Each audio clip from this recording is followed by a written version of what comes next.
We're hosting the cadets now as part of a project in the IOE program, which is the Installations and Operational Environments, and that's part of our Mill Direct portfolio. And within that, we're part of a project called the Intelligent Environmental Battlespace Awareness Program.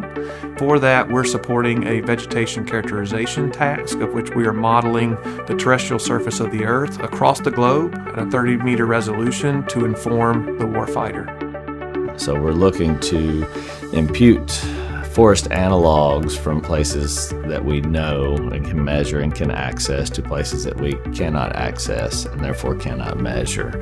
So these cadets have been out in the field for a week. They were collecting actual field measurements of trees and heights and kinds of information that we can use to inform Army robotics and to inform warfighter terrain analysis, to inform mobility, to address needs of the Army across all warfighting functions.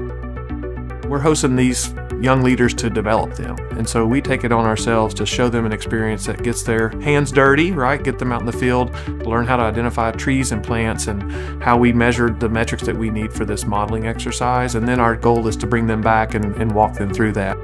Me as an environmental engineer, I don't get to see that aspect of being in the field. I always get that data and they're like, okay, make a solution to this problem. And now I get to see where that data comes from, where the subject matter experts are coming from and what they're trying to explain to me and what I can get from that. So it's pretty exciting. I just want to say how amazing of an opportunity it is to come out here.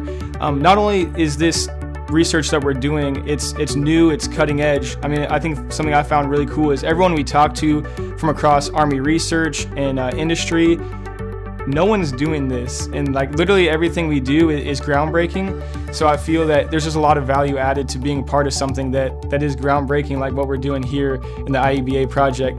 Very few people get the chance to go hands-on, so I would just encourage my fellow cadets to come out and see what's available. It's super fun and super interesting, and you know, your mind will be blown at the ways and things that they can do here.